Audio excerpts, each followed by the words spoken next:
जय हिंद साथियों। आज हम पढ़ने वाले हैं अगस्त प्रस्ताव। अगस्त प्रस्ताव से की तरह ही कुछ टर्म है जो बार बार पेपर में पूछी भी जाती है और कन्फ्यूजन भी करती है, जैसे कि अगस्त घोषणा, अगस्त संकल्प, अगस्त क्रांति। तो इन सभी टॉपिक को हम अच्छे से कवर करने वाले हैं आज अगस्त प्रस्ताव के अंतर्गत ही। ठीक है। अगस्त प्रस्ताव का कांग्रेस द्वारा विरोध क्यों किया गया और मुस्लिम लीग द्वारा समर्थन क्यों किया गया, तो इन क्वेश्चन के भी आंसर जानेंगे हम। तो पहले समझते हैं कि अगस्त प्रस्ताव क्या है।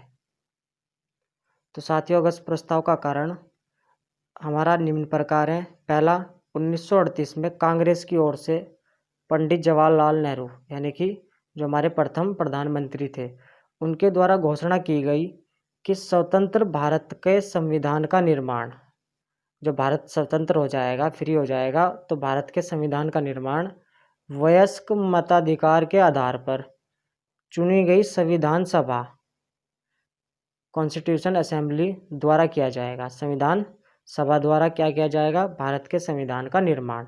ये किसने कहा? 1938 में कांग्रेस की ओर से पंडित जवाहरलाल नेहरू द्वारा कहा गया था। ठीक है, ये प्रावधान किया गया, इन्होंने घोषणा की थी। नेक्स्ट, अगस्त प्रस्ताव का ही कारण क्या रहा?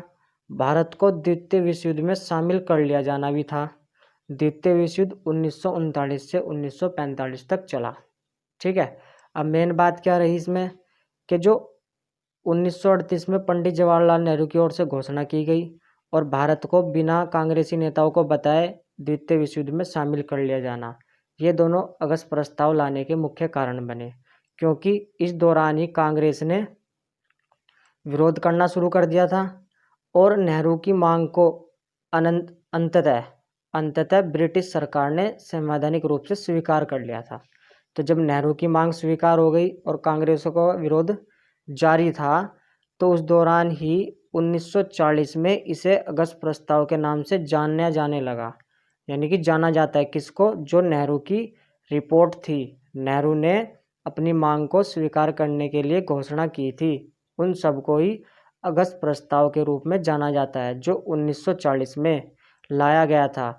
उस समय भारत के वायसराय लॉर्ड लिनलिथगो थे। कब? ये 8 अगस्त 1940 को पारित होता है। लॉर्ड लिनलिथगो इस समय वायसराय थे। तो इम्पोर्टेंट है, लॉर्ड लिथगो के बारे में और डिटेल से जान लेते हैं। तो गाइस, जो लॉर्ड लिथगो हैं, उनका शासनकाल 1936 से 1943 तक रहता है और इनके समय के प्रमुख कार्य जैसे कि 1939 में सुभाष चंद्र बोस द्वारा फॉरवर्ड ब्लॉक पार्टी की स्थापना करा जाना बहुत इम्पोर्टेंट है। इन्हीं के समय में ही मुस्लिम लीग द्वारा पाकिस्तान की मांग 1940 में की गई। इन्हीं के समय में व्यक्तिगत असहयोग आंदोलन कांग्रेसी नेताओं द्वारा करा गया 1940 में, जबकि असहयोग आंदोलन महात्मा गांधी के नेतृत्व में 1920 में हुआ था।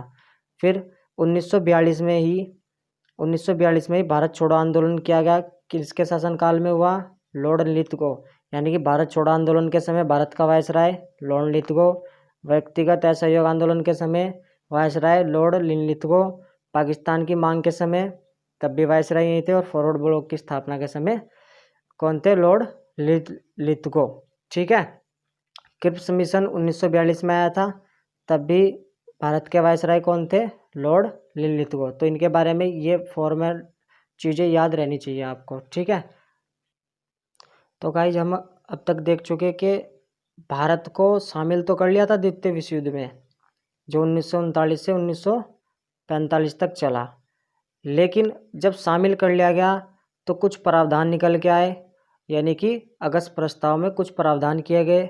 उन प्रावधानों को कहा गया कि सब प्रावधान, ये सभी नियम द्वितीय विश्व युद्ध के ख़त्म हो जाने के बाद लिखाए जाएंगे। तो द्वितीय विश्व युद्ध 1945 में ख़त्म होता है और उसी के मद्देनज़र रखते हुए प्रावधान किए जाते हैं। प्रावधान इस प्रकार है: अधिराज्य की घोषणा कर दी जाएगी। अधिराज्य का मतलब यानी कि ब्रिटेन के अधीन ही भारत को एक अलग देश बनाया जाएगा। ठीक है, उसको अधिराज्य बोला जाएगा। लेकिन भारत तो पहले ही 1929 के लाहौर अधिवेशन में पूर्ण राज्य की मांग कर चुका था। पूर्ण अधिकार की मांग कर चुका था 1929 के लाहौर अधिवेशन में। ये कांग्रेस का अधिवेशन था 1929 में, लाहौर अधिवेशन, जिसमें पूर्ण राज्य की या पूर्ण स्वतंत्रता की मांग की गई थी। ठीक है, तो ये बात भी इनकी नागवारा गुजरती है। फिर संविधान सभा के निर्माण की बात, तो पहली बार संविधान सभा के निर्माण की बात किसमें कही गई? अगस्त प्रस्ताव में, अगस्त प्रपोजल में। ठीक है, उसके बाद इन्होंने क्या कहा कि जो वायसराय की कारणी है उसमें भारतीयों की संख्या बढ़ा दी जाएगी, लेकिन सारे काम कब होंगे? द्वितीय विश्व युद्ध खत्म हो जाने के बाद। ठीक है ना। उसके बाद युद्ध चल रहा था, युद्ध सलाहकार परिषद का गठन भी किया जाएगा, लेकिन कब? जब युद्ध खत्म हो जाएगा। भारतीयों को सत्ता भी सौंप दी जाएगी, अर्थात अंतरिम सरकार का गठन किया जाएगा। अंतरिम सरकार का गठन 1946 में होता है, क्योंकि द्वितीय विश्व युद्ध 1945 में खत्म होता है। उसके बाद 1946 में अंतिम सरकार का गठन होता है। लेकिन उन्होंने कंडीशन क्या रख दी? यह सरकार ऐसे व्यक्ति या दल को नहीं सौंपी जाएगी जिसका भारत में विरोध हो। यानी कि पता लगा ऐसे व्यक्ति को बना दिया, उसी का ही विरोध चल रहा है, और होना भी जरूरी था। विरोध तो होना ही था। विरोध क्यों होना था?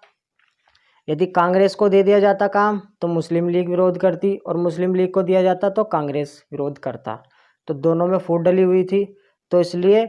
लेकिन उसके बाद क्या होता है? इस पूरे ओवरऑल अगस्त प्रस्ताव का कांग्रेस विरोध करती है। क्यों करती है? क्योंकि ना तो भारतीयों को, इन नेताओं को बिना बताए द्वितीय विश्व युद्ध में शामिल कर लिया गया, और उनकी मांगों को टाल दिया गया, तो इसलिए विरोध करती है सरकार। और जबकि अल्पसंख्यक को वीटो पावर दे दी गई, यानी कि जब भी कोई नियम कानून बनता है तो उसमें अल्पसंख्यकों की भागीदारी होगी, वीटो पावर दे दी गई। इसका मुस्लिम लीग समर्थन करता है, क्योंकि मुस्लिम लीग अल्पसंख्यक वर्ग में थी उस टाइम। ठीक है, तो आपको दोनों पॉइंट ध्यान रहेंगे। कांग्रेस ने विरोध क्यों किया था? क्योंकि उनकी मांगों को नहीं माना गया था, और दूसरा जो है बिना बताए भारत को द्वितीय विश्व युद्ध में शामिल कर लिया गया था। मुस्लिम लीग समर्थन क्यों करता है?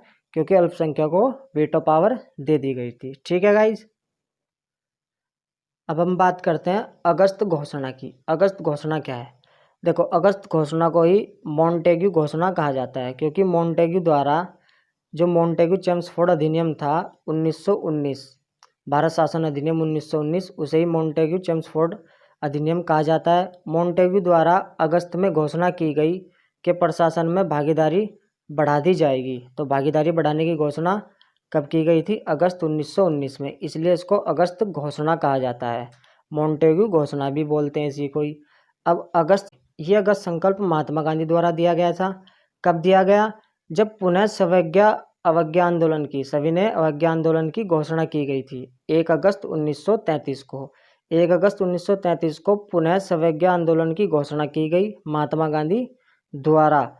इसको ही अगस्त संकल्प बोला गया, क्योंकि पहली बार सविनय अवज्ञा आंदोलन कब चलाया गया? 6 अप्रैल 1930 को चलाया गया, जिसकी समाप्ति 4 मार्च 1931 को होती है। 4 मार्च 1931 को होती है। महात्मा गांधी इरविन समझौता, गांधी इरविन समझौता 4 मार्च 1931 को जो होता है, उसके द्वारा ही सविनय अवज्ञा आंदोलन की समाप्ति हो जाती है। लेकिन अगस्त संकल्प दोबारा से आता है जब महात्मा गांधी पुनः सविनय आंदोलन की घोषणा करते हैं 1 अगस्त 1933 को। ठीक है गाइज, और एक और था इसमें अगस्त क्रांति। अगस्त क्रांति क्या थी? 1942 में भारत छोड़ो आंदोलन को ही अगस्त क्रांति के नाम से जाना जाता है। ठीक है गाइज, 1942 का भारत छोड़ो आंदोलन अगस्त क्रांति के नाम से जाना जाता है। तो आई होप आपको वीडियो समझ में आई होगी, तो प्लीज़ लाइक करें, कमेंट करें और वीडियो को शेयर करते रहें। तब तक के लिए जय हिंद, जय भारत।